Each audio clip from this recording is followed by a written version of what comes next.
Shalom, selamat pagi. Tuhan Yesus baik kepada kita semua, amin. Selama-lamanya kasih setia Tuhan tidak pernah beranjak dalam kehidupan kita. Bagaimana kabar Bapak Ibu? Baik ya, haleluya. Bapak Ibu sudah kasih Tuhan. Saya langsung saja masuk dalam firman Tuhan. Petnya boleh dinyalakan. Sepertinya feedback di saya ini, boleh set feel-nya boleh dikurangi punya saya. Terima kasih. Oke.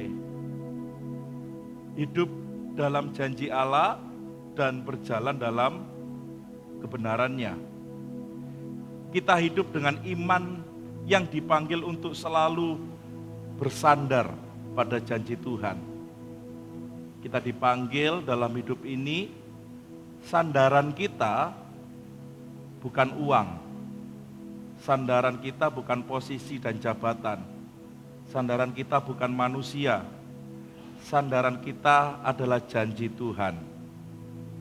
Kita tahu bahwa janji Tuhan dirangkum dalam 4, masih ingat? Janji keselamatan, boleh dibantu klik, janji pengampunan dosa, janji kehadiran Roh Kudus, dan janji kehidupan kekal. Kalau Bapak Ibu baca Alkitab dari Kejadian sampai Wahyu, maka Bapak Ibu akan dapat intinya bahwa mulai dari Adam, dari Nuh, dari Abraham, bangsa Israel, semuanya mengarah kepada keselamatan. Setelah keselamatan ada yang namanya pengampunan dosa. Setelah itu ada kehadiran Roh Kudus, turunnya Roh Kudus, dan janji kehidupan kekal. Semua itu sudah kita dapatkan. Amin. Masih ingat tentang Pak Jerry beli mobil tapi pulang hanya membawa kwitansi. Jadi itu jaminan Pak Jerry sudah punya mobil. Kwitansi yang 1 lembar itu sangat berharga. Sama dengan kita sudah menerima keselamatan. Amin. Kita sudah menerima pengampunan dosa. Amin. Kita sudah menerima Roh Kudus tinggal dalam hidup kita. Amin. Dan kita sudah menerima kehidupan kekal. Tinggal tunggu waktunya. Nanti kalau sudah sampai terminal, sudah waktunya kita langsung masuk bersama dengan Tuhan, hidup selama-lamanya. Nah, kita harus terus belajar untuk setia mengiring Tuhan. Karena dalam perjalanan hidup kita ini, kita harus ada berjalan dalam kebenaran Tuhan dalam setiap aspek hidup kita. Karena hidup di dalam janji Allah berarti bahwa percaya setiap firman Tuhan yang diucapkan itu adalah ya dan amin. Firman Tuhan ini bukan sekedar kata-kata biasa. Bedanya pengkhotbah dengan seorang narasumber, seorang pengkhotbah itu selalu harus menyatakan tentang pribadi Tuhan Yesus Kristus. Kalau tidak ada pribadi Tuhan Yesus Kristus, dia itu sebuah atau seorang narasumber. Enggak ada bedanya dengan motivator. Jadi firman Tuhan yang dikumandangkan di dalam mimbar-mimbar gereja termasuk mimbar kita harus berpusat kepada Kristus. Karena semua janjinya sudah digenapi di dalam Tuhan Yesus Kristus. Nah, kita harus berjalan dalam kebenaran Tuhan. Memang hidup ini tidak selalu mulus Bapak Ibu. Seringkali kita dihadapkan pada berbagai tantangan, berbagai macam situasi kondisi, ketidakpastian, serta pergumulan yang menguji iman kita. Tidak ada orang yang hidupnya mulus-mulus saja. Ya, ada naik, ada turun, ada baik, ada buruk, ada suka, ada duka. Semua ini menghantam kita, sudah antri, tapi mereka tidak janjian. Kadang satu-satu maksudnya, tapi kadang juga langsung bersamaan Bapak Ibu. Namun ingat apa yang kita alami selama ini, berpeganglah pada janji Tuhan, karena janji Tuhan ini adalah penghiburan bagi kita. Ya, ada banyak orang berkata, meskipun aku susah di dunia, masih ingat lagu Tabernakel, tapi aku memiliki hidup kekal di surga. Amin Bapak Ibu. Nah kita susah. Susah kenapa? Karena kita dihina. Karena kita makan saja di demo. Warung ditutup Bapak Ibu. Saya kemarin dapat berkat ke Malaysia itu nggak ono warung ditutup Bapak Ibu. Mangan sak dalan-dalan Bapak Ibu. Saya sampai mikir ini kan kerajaan mereka gitu ya. Tapi makan kok di mana? Atribut hari raya mereka nggak sekuat di sini katanya. Jadi yang kuat di sini itu atribut Natal sama tahun baru Cina. Ya kita sebagai anak Tuhan kayaknya makan aja harus permisi Bapak Ibu, betul ya? Ya, amit yo aku tak mangan dhisik. Lho kono sing menjalankan ibadahnya kok kita yang disuruh permisi. Itu kan godaannya mereka seharusnya, betul ya? Lah kita ngomong enake. Lek ono godaan ya menahan lapar dan haus harus digoda. Tetapi yang goda biasanya itu setan. Kita kalau puasa nggak perlu kowar-kowar, betul ya? Karena kita mengambil bagian supaya kita lebih dekat dengan Tuhan. Berjalan dalam kebenarannya bukan yang sekedar mengetahui firman, tetapi juga menerapkannya dalam kehidupan sehari-hari. Saya itu bersyukur loh, dengan Komsel yang ada perubahan seperti ini, saya mendengar kesaksian baik live di Komsel, maupun beberapa orang yang sudah ngomong sama saya di luar Komsel, mereka berkata bahwa ada perubahan. Ada perubahan dengan cara Komsel yang seperti itu, artinya menangkap firman Tuhan dan melakukannya. Karena firman Tuhan bukan hanya sekedar informasi, tetapi firman Tuhan juga adalah sebuah transformasi yang harus merubah perilaku kita sehari-hari. Ada banyak orang dengar firman, tapi firman itu hanya dijadikan sebuah informasi. Ada orang baca Alkitab, tetapi itu jadikan sebuah informasi. Masih tahu Bapak Ibu, masih familiar kita dengan satu YouTuber itu, yang namanya belakangnya Tan itu loh ya Bapak Ibu. Dia baca Alkitab, baca, tapi dia bacanya enggak dengan iman. Dia gali ini, dia gali itu, tetapi ya informasinya tetap salah. Ada banyak orang di luar Kristen baca Alkitab, ini benar-benar terjadi. Karena ada satu fakultas, satu prodi di satu universitas, saya pernah dengar, Pak kami sedang mempelajari kitabmu Pak. Waduh, saya terus tanya, emang kamu sudah khatam dengan kitabmu kok mempelajari kitabku? Mereka kepingin tahu apa yang menjadi celah dari kitab kita. Mereka kepingin tanya dan mereka kepingin ya berdebat supaya meruntuhkan iman kita. Di hati saya nggak akan bisa runtuh iman kita. Sehari 5 kali suara sakmono banter ya kini tetap Kristen kok. Ya, meskipun ono patrol, sekarang di Kasri itu ada sound horeg Bapak Ibu. Di Pakus ada sound horeg. Ya ampun tadi pagi itu ada sound horeg ya. Tak rungok-rungokno di endi jendung. Di jalan raya. Minggu yang lalu, 2 minggu yang lalu di depan rumah mandek pisan Bapak Ibu. Oleh perkara anjen ini aku. Ya opo, dua. Di sini cok sampai anak sound horeg Bapak Ibu ya. Aduh. Oh ada sound horeg. Keliling. Ya ampun. Mantar kok gembos bane ikut tengah jalan itu ya. Kita doa gembos aja wangel doroknya kan wabot Bapak Ibu. Kasih toposo tadi ini. Ya. Kenapa? Karena mereka ingin dibangunkan. Saya bilang, kamu mau meruntuhkan iman kita enggak segampang itu Ferguson, betul ya? Karena 5 kali kamu teriak-teriak pun dengan sound yang lebih besar pun kami tetap beriman di dalam Tuhan. Dan bukan hanya kita menjadikan firman Tuhan ini sekedar informasi saja, firman Tuhan harus merubah kehidupan kita. Jadi bukan kebetulan jika Bapak Ibu Saudara kasih Tuhan yang ikut ibadah hari ini juga ikut ibadah pendalaman Alkitab seri Mazmur di Daud. Karena hari ini saya akan ungkapkan hanya dari Mazmur. Bapak Ibu pasti hafal tentang seri Mazmur yang sudah mengikuti pendalaman Alkitab. Tapi yang gak ikut pendalaman Alkitab, ini korelasinya. Sama-sama kita akan diteguhkan.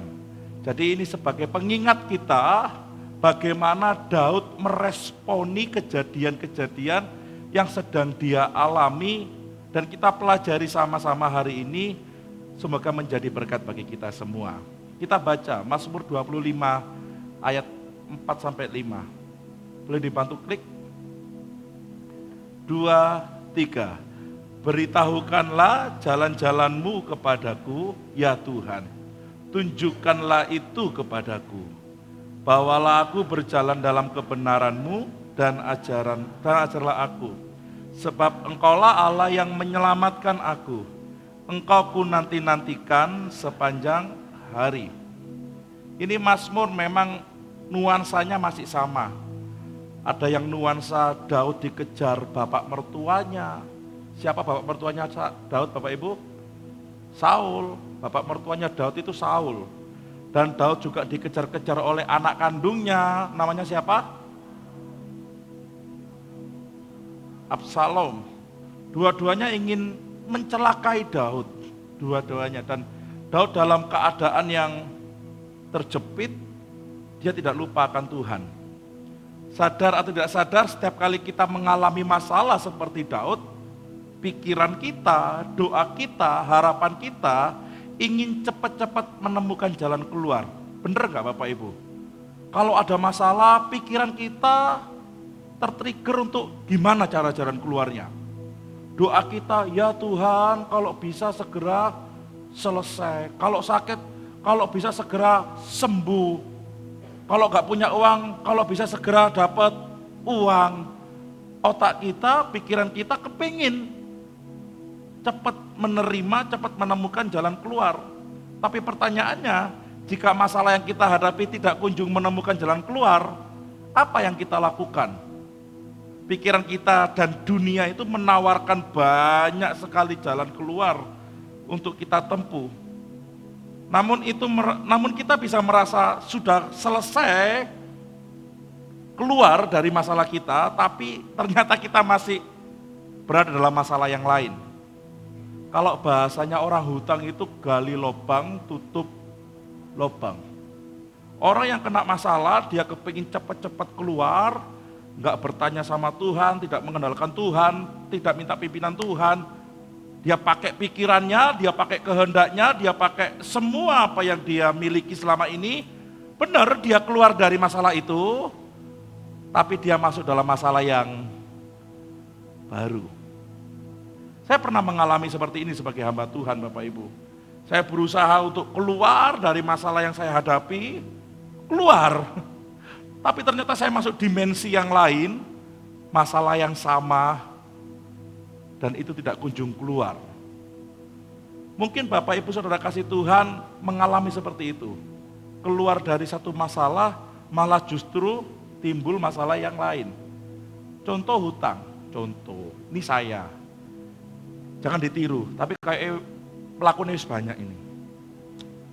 Hutangnya itu di bank A, bank B, bank C, bank D, gitu ya. 4 katakan Bapak Ibu. Tinggal sedikit, kurang 3 bulan atau kurang 6 bulan. Timbang metu kabeh, tak utang sing lebih gede ke satu bank. Terus tak tutup semua. Betul nggak? Ada yang pernah seperti itu? Nah, benar dia keluar dari 4 bank yang dia hutang, betul? Tapi dia masuk dalam hutang juga yang lebih besar. Pernah mengalami Bapak Ibu? Sebagai pengusaha biasanya pernah. Tapi kalau Bapak Ibu bukan pengusaha, masih utang, kebacut itu rasanya ya. Kalau pengusaha biasanya gitu. Tutup sini, ambil yang lebih besar untuk modal. Tapi kalau bukan pengusaha, buka, telecehan Bapak Ibu. Terus berdoa sama Tuhan, hitung. Koyoknya aku harus utangnya lebih besar Tuhan. Supaya aku nyicilnya cuma 1 jalan tok. Enak kok 1 jalan tok. Ternyata lebih besar. Kalau buat usaha enggak apa-apa. Tapi kalau untuk kepentingan dan keinginan, itu akan timbul masalah. Padahal Tuhan mendidik kita untuk pelan-pelan terlepas dari keinginan duniawi dan Tuhan menggiring kita untuk hidup dalam jalannya Tuhan. Saya tuh yakin percaya kok Bapak Ibu. Memang saya sebagai basic seorang yang punya usaha dulu dan basic saya ekonomi. Saya selalu berkata, kalau pengusaha gak duwe utang itu gak semangat kerja nih. Betul ya kira-kira ya. Tapi lama-lama ya cenut-cenut Bapak Ibu ya. Yang dipikir itu aja. Betul ya. Tapi saya yakin percaya dulu kita bisa gak hutang, satu kali nanti kita bisa terlepas dari hutang. Oh sing amin ini gede hutangnya rupanya. Pelan-pelan nanti pasti kita akan bisa terbebas dari semua yang menjadi rintangan kita. Itu salah satu contoh, kita lepas dari satu masalah, ternyata kita masuk masalah yang baru, tidak kerasa. Ya, Daud dalam Mazmur 25 ini berkata dengan sadar bahwa ia membutuhkan petunjuk Tuhan. Dia membutuhkan jalan yang Tuhan sudah tetapkan. Supaya Daud berjalan di dalam jalannya Tuhan dan tidak berjalan sesuai kehendaknya sendiri. Dan dia tidak mengambil semua tindakan seperti yang ada di pikirannya. Saat Bapak Ibu berkata-kata seperti ini, saat Bapak Ibu mendengar suara saya, Bapak Ibu itu ada yang namanya monkey talk. Jadi kayak monyet yang berisik. Saya berbicara seperti ini banyak yang harus saya sampaikan, mana yang saya sampaikan, mana yang saya del. Sama seperti Bapak Ibu, saat Bapak Ibu juga mendengar, ini banyak yang ngomong, ini apa saja. Makanya kalau ada orang ngomong gak mandek-mandek, itu akeh monyete dek gini Bapak Ibu. Iya itu sebuah ilmu memang itu. Jadi BKB mau disampaikan, gak mandek-mandek wong iki ngomong ya itu monkey talk itu. Di situ, wos KUHP disampaikan. Ingat ini sampaikan, ingat ini disampaikan. Daud punya seperti itu. Dia punya pengalaman, dia punya koneksi, dia punya kekuatan, dia punya kedudukan. Wah, Daud ini panglima perang yang hebat. Tapi Daud dengan sengaja menaruh dirinya, menyerahkan dirinya di bawah kaki Tuhan dengan berkata, bawalah aku berjalan dalam kebenaran-Mu. Daud sadar jika dia mengambil jalan sesuai dengan pikiran dan kehendaknya sendiri, maka Daud akan masuk dalam lubang masalah yang lain. Jadi kalau Daud mengambil jalan pintas sesuai dengan keinginannya, sesuai dengan kehendaknya, karena biar cepat selesai Absalom, biar cepat selesai Saul, gimana caranya? Oh seperti ini. Daud pasti akan masuk dalam masalah yang baru. Tapi saat Daud menyerahkan masalahnya kepada Tuhan, memang butuh waktu, kesabaran, ketahanan, pengorbanan. Setelah masalah ini selesai, Daud tidak masuk dalam masalah yang baru. Sama dengan kita Bapak Ibu. Kita butuh berjalan dalam kebenaran Tuhan. Supaya saat masalah kita selesai, kita tidak masuk dalam masalah yang baru. Amin. Kalimat ini menyadarkan kita bahwa jalan Tuhan bukanlah jalan kita. Kehendak Tuhan bukan kehendak kita. Rancangan Tuhan bukan rancangan kita. Namun jika kita hanya tahu tanpa mau berjalan dalam kebenarannya Tuhan, sia-sia. Oh tahu jalannya Tuhan, tapi enggak mau melalui. Yaitu akan menjadi sebuah kesia-siaan. Sekali lagi saya ungkapkan, jangan engkau merasa akan keluar dari satu masalah karena pikiranmu, karena kehendakmu. Kamu ingin cepat-cepat selesai, ternyata engkau sudah enggak sadar masuk dalam masalah yang baru. Ini bagi semua, termasuk saya. Makanya kita perlu yang namanya bertahan dan bersabar. Seperti Daud, berjalan dalam kebenaran Tuhan untuk terus mau diajar. Terus ada di dalam apa yang Tuhan sudah tetapkan, koridor yang Tuhan mau. Jadi berjalan dalam kebenaran Tuhan ini bukan sekali terus gak dilakukan lagi, tidak. Tetapi terus berjalan sebagai sebuah tindakan yang mau terus diajar dan melakukannya sepanjang umur kita. Nah, kalimat selanjutnya dikatakan, sebab engkaulah yang menyelamatkan aku. Daud sadar, ini sama enggak ya ayatnya ya? Oh iya, Daud sadar dia pernah bersalah. Daud pernah berjalan tidak sesuai dengan kehendak Tuhan. Lihat ini, setiap kali kita berjalan tidak sesuai dengan kehendak Tuhan, entah apapun itu, mengambil keputusan apapun itu, kita pasti masuk masalah yang baru. Pasti. Merasakan nggak Bapak Ibu selama ini? Kok masalah ini nggak kunjung selesai ya? Itu di ibadah 2 nanti. Makanya ibadah 2 datang lagi Bapak Ibu ya, penuh lagi kalau bisa. Kenapa masalah kita nggak pernah selesai?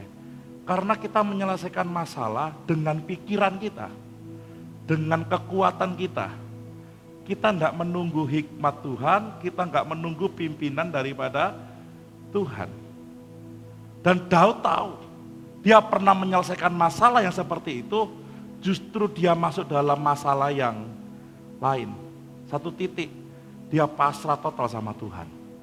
Sudah Tuhan, aku pasrahkan semuanya kepadamu. Hasil dari apa yang Daud lakukan itu adalah masalahnya datang terus silih berganti. Kalau Daud melakukan dengan kehendaknya, sama dengan kita. Kalau kita menyelesaikan masalah kita berdasarkan pikiran kita, berdasarkan ego kita, berdasarkan matematikanya kita, jatuh dalam masalah yang baru. Tuhan masih sertai, ya pasti sertai. Tapi pertanyaannya sampai kapan? Jadi Bapak Ibu Saudara kasih Tuhan, kita belajar seperti Daud ya. Daud menyerahkan hidupnya untuk dipimpin dalam jalan kebenaran Allah. Karena Daud percaya bahwa Tuhan adalah satu-satunya penyelamat dalam hidupnya. Satu-satunya. Saya itu yakin, kalau Tuhan yang menolong, tidak pernah setengah-setengah. Pasti beres kabeh. Boleh kadang kata-kata beres kabeh, amin Bapak Ibu. Tapi masalahnya, kita mau nggak diberesin sama Tuhan? Lah kita punya masalah, bener-bener kita itu kadang bahasa Jawanya itu gak serantanan, betul ya? Kayak kesuwen sih Tuhan ini, kayak gak mau cepet-cepet. Padahal aku hidupnya, aku tuh kepingin Tuhan itu segera menyelesaikan masalahku. Kita gak mau menanti-nantikan Tuhan. Bagaimana dengan kita? Pertanyaannya, boleh dibantu klik lagi. Adakah dari antara kita yang setiap hari sedang menanti-nantikan Tuhan? Apa yang sedang atau sudah kita lakukan saat menanti-nantikan Tuhan? Apakah kita berjalan dengan kehendak sendiri? Atau kita berjalan dengan kehendak dan kebenarannya Tuhan? Menunggu itu sesuatu yang orang berkata membosankan. Tapi kalau kita sedang menunggu pertolongan, itu sesuatu yang menggemaskan. Kok aku nggak ditolong-tolong? Akhirnya pikiran kita tuh banyak terbuka. Ya sudah deh, ini sudah waktunya Tuhan nggak tolong, padahal masih ada waktu. Ya sudah, aku akan lakukan ini, lakukan ini, lakukan ini. Tuhan berhenti. Dia mau menolong, tapi karena kita sudah bertindak sendiri, ya sudah, dia berhenti. Saya diajar sama istri beberapa tahun ini, dengan pertolongan yang cepat daripada Tuhan. Yang tiba-tiba, bukan cepat, yang tiba-tiba. Saat kami benar-benar mengalami sebuah masalah, kami serahkan sama Tuhan. Wis, terserah Tuhan ini apa jadinya. Tuhan benar-benar menolong tepat pada waktunya. Bukan waktu saya, tepat pada waktunya Tuhan. Tapi itu mepet sekali, sangat mepet. Terus saya punya anggapan sama istri, kalau gak mepet, duduk Tuhan berarti. Kenapa? Karena dia selalu melakukan mepet menurut kita, tapi tepat menurut dia. Nah masalahnya kita kan gak suka ditolong mepet-mepet, betul gak Bapak Ibu? Seneng gak ditolong mepet-mepet Bapak Ibu? Gak seneng. Kalau bisa semuanya di awal sudah selesai. Contoh tadi, ada deadline bayar angsuran tanggal 15, lek iso tanggal 5 wis kebayar kabeh, betul gak Bapak Ibu? Oh jujur, bener apa enggak? Kalau tanggal 14 belum ada uang, tanggal 15 harus bayar angsuran, deg-degan enggak Bapak Ibu? Wis gak karu-karuan. Kalau bisa tanggal 1 dibayar kabeh, bareng ngono wis mangan sembarang kalir gitu ya. Tapi kalau mepet, gak seneng aku caranya Tuhan kayak gini itu. Tapi percayalah Tuhan kita itu Tuhan yang tahu kebutuhan kita. Tapi jangan hutang lagi karena keinginan kita loh ya. Katanya Pak Riko Tuhan yang tahu kebutuhanku. Jangan disalahgunakan. Kita harus sadar bahwa hidup kita ini dipenuhi dengan kasih karunia Tuhan. Amin. Kita itu perlu dibimbing Tuhan supaya kita itu dapat berjalan dalam kehendak-Nya. Kebenaran sejati berasal dari Tuhan, bukan dari standar manusia. Saya bisa mengajarkan kebenaran, tapi kebenaran saya ini bisa subjektif. Tapi kebenarannya Tuhan itu pasti paten, Bapak Ibu Saudara kasih Tuhan. Jadi bukan apa yang saya ajarkan yang benar, tetapi firman Tuhan yang ajarkan itulah yang benar. Hati yang tidak terbagi atau kesetiaan total kepada Tuhan adalah kunci daripada penyerahan diri ini. Jadi kalau kita kepingin dipimpin oleh Tuhan, milikilah kerendahan hati untuk memohon kepada Tuhan, supaya Tuhan menunjukkan kehendak-Nya. Bapak Ibu Saudara kasih Tuhan, punya anak kecil ya, nggak ada orang tuanya nggak apa-apa, tapi ada kakek neneknya, Pak Agus Sartono dan Bu Retno. Ekle, tahu ekle Bapak Ibu ya? Nah, kayak ekle atau anak kecil yang lain, kalau dituntun, kita mau nuntun jalan yang benar, biasanya anak kecil itu mau nurut apa kebanyakan mereka berontak Bapak Ibu? Kenapa? Sakar PDW gitu ya. Karena nggak punya pikiran ini benar atau ini salah. Kita tahu jalan yang benar, tapi kita kadang nggak mau mengikuti jalan itu. Orang yang masih kanak-kanak rohaninya, pasti saya naik dewe dalam hidupnya. Tapi kalau orang sudah dewasa rohani, pasti mengikuti jalan Tuhan. Amin. Anak kecil, Bapak Ibu berani melepaskan anak kecil yang di bawah 3 tahun, dia udah berjalan di dekat jurang? Berani kira-kira? Bagi anak kecil jurang itu membahayakan apa enggak? Enggak, dia enggak tahu. Ya, kalau bisa langsung lompat. Ketemu air langsung lompat. Di situ ada buaya. Dia mana tahu Bapak Ibu. Sama dengan kita, kalau kita masih seenaknya sendiri, gak mau berjalan di dalam jalan kebenarannya Tuhan, jangan-jangan iman kita masih kanak. Kalau iman kita dewasa, kita akan berkata, Tuhan, tolong tunjukkan jalanmu, tunjukkan kehendak-Mu, dan aku mau mengikutinya. Di Mazmur 8 ayat 11, kita baca sama-sama. Boleh dibantu? Ini bermasalah nih. 2, 3. Tunjukkanlah kepadaku jalan-Mu ya Tuhan, supaya aku hidup menurut kebenaran-Mu. Bulatkanlah hatiku untuk takut akan nama-Mu. Setelah kita minta dengan kerendahan hati supaya Tuhan menunjukkan jalannya kepada kita, maka kita harus memaksakan diri. Sama-sama katakan memaksakan diri. Tuhan udah kasih tahu nih jalannya. Ini loh nak, jalanku yang benar. Kita harus memaksakan diri untuk ngikuti kehendak Tuhan. Karena kalau kita nggak mau memaksakan diri untuk ngikuti kehendak Tuhan, kita akan ngikuti kehendak kita sendiri. Kenapa saya pakai kata memaksakan? Supaya Bapak Ibu dengan sadar bahwa mengikuti kehendak dan jalan Tuhan adalah keputusan kita. Kita tidak kurang-kurang Tuhan kasih jalannya, tidak kurang-kurang Tuhan kasih kebenarannya, tapi kadang kita tidak ada atau bahkan kurang usaha untuk mau mengikuti kebenarannya.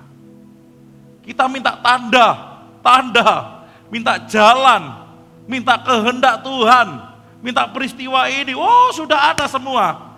Tapi kita tidak ada usaha, kita tidak ada memaksakan diri untuk mengikuti jalan Tuhan. Makanya hidup kita dari masalah ke masalah.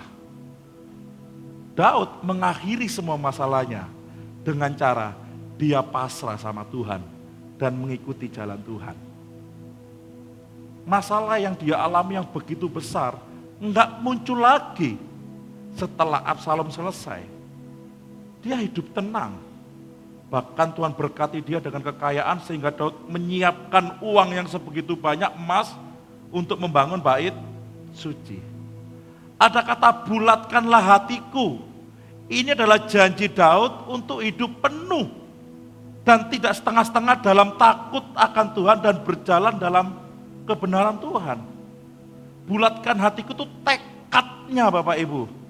Sudah, aku tidak mau ngambil keputusan sendiri. Aku melok Tuhan, gandol Gusti, cret, gandol Gusti, cret, gandol Gusti, Pak Karyadi lah. Lek gandol ya langsung gandol total.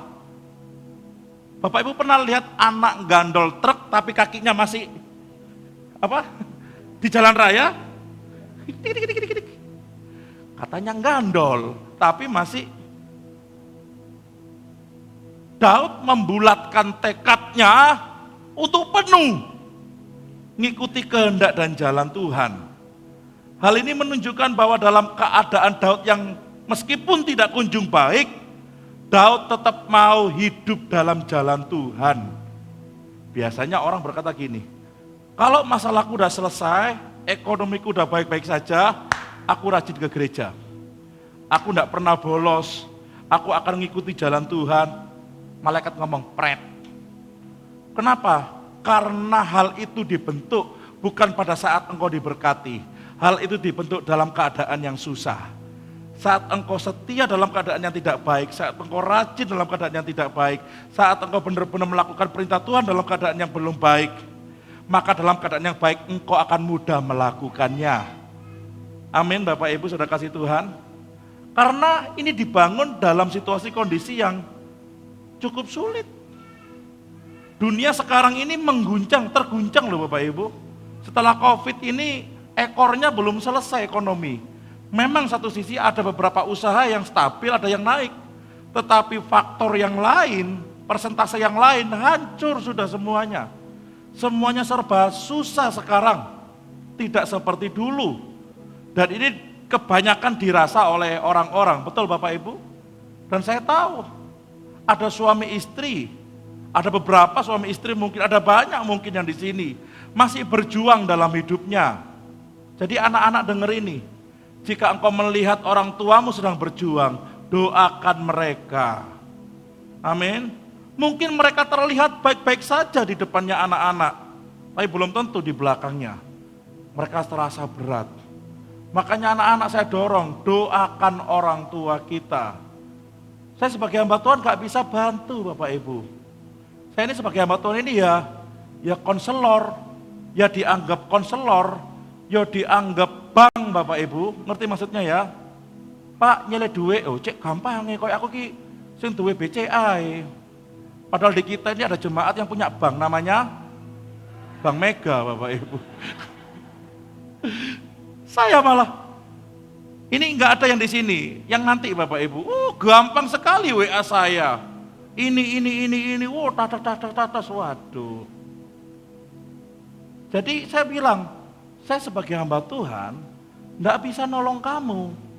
Yang nolong kamu itu hanya Tuhan. Balik kelepas, pendeta kok medit loh kan? Repot. Dikai ngilang, gak dikai ngilokno. Medit, wah itu perjuangan Bapak Ibu. Saya hanya bisa mendoakan Bapak Ibu di sini dan memberikan firman Tuhan supaya dalam setiap kondisi situasi apapun Bapak Ibu tetap berjalan dalam kebenaran Tuhan. Karena Tuhan memampukan kehidupan kita. Semua ini merasakan, gak orang Kristen tok, orang di luar Kristen pun semuanya merasakan keadaan dunia, keadaan Indonesia yang tidak baik-baik saja. Betul Bapak Ibu? Apalagi kita melihat bahwa sekarang SPBU mulai sepi gara-gara oplosan Bapak Ibu. Saya pikir oplosan itu cuma nyanyian, ternyata beneran ada oplosan. Iya, mulai sepi, pegawai-pegawainya mulai banyak yang diturunkan, mulai dipotong. Saya kemarin waktu ngisi Pertalite saya tanya, piye Mas, Ada perubahan enggak? Lumayan Pak, separuh Pak. Kita pertamax dulu yang sekian, sekarang separuh kepotong.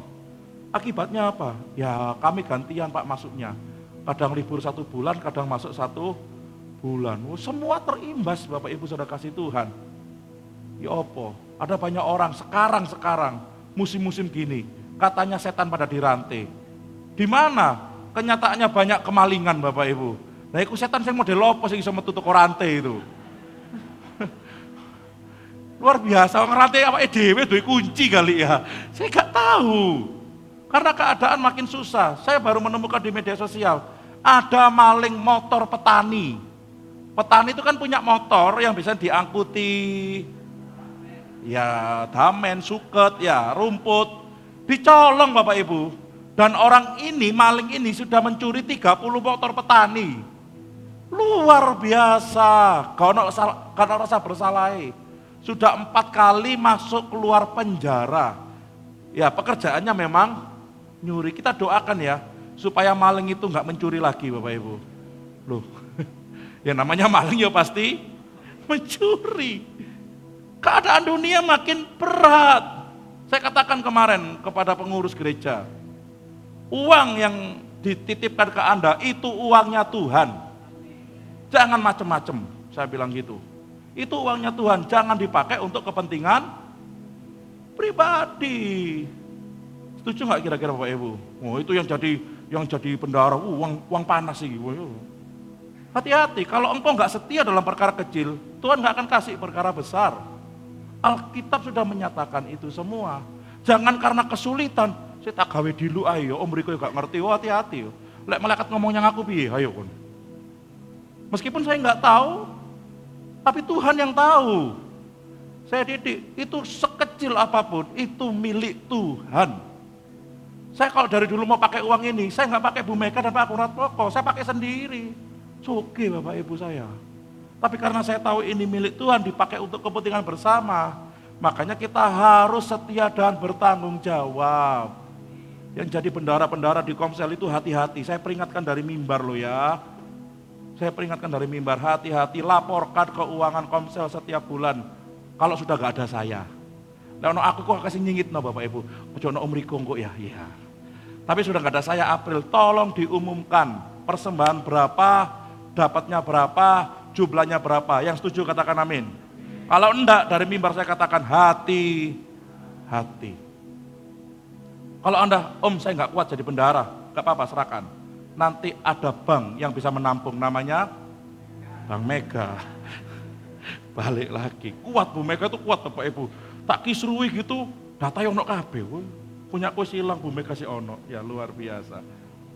Tolong ya, jangan karena kesulitan ekonomi, engkau jadi gelap mata. Sama dengan uang yang ada dipercayakan kepadamu yang bukan milikmu, entah itu pangkalan ojek jadi satu di situ, pangkalan pancing jadi satu di situ, saya enggak tahu. Kalau itu bukan milik pribadi, jangan digunakan untuk kepentingan pribadi. Sulit hidup, iya, itu tantangan. Daripada Anda tergoda, serahkan, enggak apa-apa. Saya sanggup menerima kok. Ya saya terima terus saya serahkan ke Bu Mega sih sebenarnya. Saya enggak mau ngurusi uang banyak-banyak. Please, berjalan dalam kebenaran. Yang setuju katakan amin. Sekali lagi itu bukan uang kita. Bukan. Gak tahu kalau tiba-tiba saya ngomong kayak gini. Berarti ada sesuatu ini yang harus saya sampaikan. Bertobat. Kalau nggak kuat kasih aja ke saya. Baik Komsel, kaum muda apa kasih saja ke saya. Nanti kami atur yang baik. Ya. Daripada itu membuat Anda makin berdosa. Makin dosa. Jangan kira ada orang nggak tahu. Jangan kira orang nggak tahu. Anda baik-baik saja. Enggak, Anda numpuk dosa itu. Pasti akan ada hal yang Anda dapatkan. Karena apa yang Anda tabur pasti akan Anda tuai. Belajar dari Daud. Coba Tuhan tunjukkanlah. Ajarilah aku ketetapan-ketetapanmu. Ini menunjukkan bahwa pengertian akan ketetapan Tuhan bukan berasal dari manusia. Saat Daud berkata, tunjukkanlah jalanmu supaya hidupku sesuai dengan kebenaranmu Tuhan. Ini berkata tentang bagaimana Daud meminta petunjuk daripada Tuhan. Dan kebenaran itu bukan berasal dari pengertian manusia. Karena pengertian yang kita dapatkan itu berasal dari karunia Tuhan. Kalau pengertian ketetapan yang berasal dari pikiran kita, itu hanya sifatnya sementara. Oh iya aku ngerti. Oh tiba nengono ta. Oh iya. Sementara. Tapi kalau pengertian itu datangnya dari Tuhan, itu akan merubah kehidupan kita. Amin. Itu adalah sebuah karunia Tuhan yang sampai akhir hidup kita. Dan kalimat yang terakhir, pemain musik bisa masuk. Ini kayaknya keliru ya. Lagi, masuk lagi. Yang terakhir. Nah, ini harusnya tadi. Ya. Buatlah aku mengerti hukum-Mu supaya ku taati dan kulakukan sepenuh hati. Ini mengandung arti bahwa firman Tuhan bukan hanya sekedar sebuah pengetahuan, bukan hanya sekedar sebuah informasi, bukan sekedar sebuah formalitas, namun firman Tuhan harus dilakukan dengan ketulusan dan kesungguhan hati. Percaya sama saya, enggak jamin engkau mengerti Alkitab seminar sana sini kalau engkau tidak melakukan sepenuh hati. Daud gak usah pergi ke sekolah Alkitab, tapi dia tahu bagaimana hubungannya dengan Tuhan. Ada banyak orang yang salah mengartikan tentang firman Tuhan. Saya berkata, saat kita mengambil bagian keputusan untuk mau belajar firman Tuhan, yang diubah dulu adalah yang belajar. Jangan sampai kita belajar firman Tuhan untuk mengubah orang lain. Bukan. Firman Tuhan digunakan untuk mengubah diri sendiri. Bagaimana kita yang sudah mengerti firman Tuhan, sudah memahami firman Tuhan, dituntut untuk melakukannya. Amin. Jadi Bapak Ibu yang dengar firman Tuhan, meskipun Bapak Ibu tidak ngajar, saya ajar pelan-pelan, Bapak Ibu pasti ngerti, nggak mungkin tidak ngerti. Suara saya lebih pelan, tempo saya lebih pelan, sampai kalau ibadah itu sing turu-turu itu kelihatan dari sini Bapak Ibu. Coba satu kali nanti saya kasih webcam di sini ya. Nah, nanti kita putar, kelihatan sing bolak-balik gini ku ono Bapak Ibu. Tapi pasti ngerti. Dan jangan membodohi diri, aku enggak ngerti firman Tuhan, makanya aku melakukan itu enggak bisa. Bapak Ibu semua dengar di sini firman Tuhan. Dan kita harus memutuskan untuk tetap berjalan dalam kebenaran Tuhan. Keadaan gak akan tambah baik, tetapi tetaplah berjalan dalam kebenaran Tuhan. Supaya kita gak jatuh dalam masalah yang lain. Jangan numpuk masalah baru. Sudah, sabar, taat. Kalau waktunya suruh nunggu, tunggu. Bangsa Israel itu tahu ada yang namanya tahun Yobel, tahun pembebasa. Tidak selamanya orang malang itu dibiarkan tergeletak, jatuh. Tapi ada satu kali Tuhan akan angkat orang itu. Amin. Tidak selamanya kita akan terus kena masalah. Satu kali nanti kita akan bangkit, kuat, dan kita bisa menghadapi masalah dengan baik. Sabar. Ini ujian. Kalau ada ujian harap tenang, harap bersabar. Ada waktunya. Jangan ambil keputusan pribadi, engkau tergesa-gesa, ini perhitunganku, ini pikiranku, masuk masalah yang baru. 3 bulan engkau akan menikmati ketenangan, tapi setelah itu engkau akan menikmati kesengsaraan. Ini pengalaman saya. Kalau Tuhan suruh A, ya udah lakuin A. Jangan diedit, jangan ditawar. Tuhan tapi kan gak sesuai dengan kehendakku. Tuhan kan gak sesuai dengan keinginanku. Tuhan kan ini gak sesuai dengan perhitunganku. Sudah, kalau Tuhan sudah kasih tunjuk jalan seperti itu, lakukan. Engkau gak akan masuk dalam masalah yang baru. Bapak Ibu yang hari-hari ini ngerti, iya Tuhan, hidupku kok terus masuk dalam masalah yang baru. Ya karena Anda melakukan semuanya itu dengan pikiran. Gak mau jalan dengan kehendak Tuhan. Akhiri semua ini. Yang setuju katakan amin. Jangan sambatan kalau engkau salah karena kelakuannya pribadi. Engkau harus tanggung apa yang engkau sudah lakukan. Bahasa saya gini, sing ngutang kono, sing nikmati kono, lek sambatan nyang kene. Ngerti maksudnya Bapak Ibu? Wah, waktu punya uang, hutang, wah pergi kemana-mana, wah beli ini. Waktunya nyaur, nangis-nangis yang saya Bapak Ibu. Deh, wah aku sewe kati kei. Ngerti maksudnya? Tanggung pribadi. Kalau udah selesai, cukupkan apa yang ada padamu. Itu firman Tuhan lu ngajar lo Bapak Ibu. Saya tuh ngomong sama istri, kita ngomong sama, dia ngomong sama kakaknya beberapa minggu yang lalu ya, saya ingin sebelum kita berangkat. Dia panggil Pa. Beberapa bulan, 1 tahunan lah lebih, kami akan menyelesaikan hutang usaha yang dulu punya saya. Kami kepingin utang maneh. Pendeta sik mokong Bapak Ibu. Kakaknya dia ngomong apa? Mandek kok. Otak saya mikir, mandek. Utang itu enak kok. Mandek kok. Istirahat toh, nikmati. Terus saya masuk mobil sama dia, pikir-pikir maneh. Kayaknya bener deh kata-kata itu. Nah itu Bapak Ibu, saya pikir yaudah deh, nikmati aja deh. Lah kami masih punya tanggungan. Yang waktu itu saya masih punya usaha, harus kami tanggung sampai selesai. Saya menyesal sekali waktu itu, seharusnya ditutup, saya lakuin lagi. Sampai sekarang Bapak Ibu saya menanggung. Tapi pasti ada tahun Yobel, ada tahun pembebasan. Lah wes punya pikiran dibebaskan. Gonok gawe ini, ditelepon bank Bapak Ibu. Koncone Mas Gege. Bro, dek ndi? Dek Malaysia waktu itu gitu. Wah, duwe akeh. Oh, gundulmu saya bilang gitu. Apa gak utang mana tah? Lah. Iki gak ada angin, gak ada apa, nomornya gak tak simpen Bapak Ibu. Waduh, kayaknya pertolongan, kayaknya. Padahal ya masuk dalam kesesakan. Aduh Tuhan, dikirimi brosur-brosurnya. Ayo bro, semangat tuh. Luar biasa. Pak Agus mungkin sering, Bapak Ibu mungkin sering. Saya ini celutak kalau ada sales mobil. Benar ada mobil baru, saya tak ngomong Bapak Ibu. Nomor saya telecehan di sales mobil. Akibatnya sekarang tiap hari tawari mobil Bapak Ibu saya itu. Kayak gablek-gablek kok duit, saya bilang gitu. Aduh, saya pikir. Saya mendengarkan apa kata kakaknya Desi. Kayak bener ya. Waktunya istirahat. Tapi hati kecil saya, ojo, lanjut.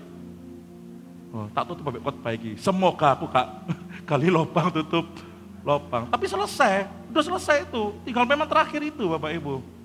Tahun Yobel Bapak Ibu, tahun pembebasan. Nah, yang sudah bebas, siapa yang masuk lagi? Ayo. Kayak wingi Om. 5 tahun maneh. Betul ya, minimal kan 5 tahun. Gak apa-apa kan cilik-cilik ditutup. Tambah gede iki. Waduh. Ya, nanti ada financial freedom. Saya yakin percaya itu bukan gimmick. Kalau kita lakukan, kita akan menikmati berkat Tuhan. Terakhir kesaksian. Ada seorang, ini di Jakarta, seseorang, saya benar-benar kesaksian dari gerejanya teman saya. Dia berkata bahwa jemaatku bro, cerai. Kok bisa cerai? Pada saat pernikahan mewah sekali. Saking mewahnya sampai semua orang kagum. Ternyata 1 tahun setelah pernikahan, 2 tahun setelah pernikahan, pernikahannya nggak membaik, memburuk. Ternyata perkawinannya dia semua hasil apa? Hutang. Makani gengsi. Cerai Bapak Ibu. Astaga. Kepingin hidup bahagia, tapi hidup malah sengsara. Anak masih umur 1 tahun. Saya cerita gini, bukan menjelekkan jemaat teman saya, tapi menjadi nasihat bagi kita semua. Oh, kono sing ngamin. Apa wis? Pokoknya coba kebongoknya ngaku loh yo. Wis tak peringatno. Sederhana saja. Yang penting ono bakmoy lek gereja ini. Amin. Ayo belajar sederhana. Tuhan berkati kehidupan kita. Saya berharap firman Tuhan memberkati kita. Mari bangkit berdiri.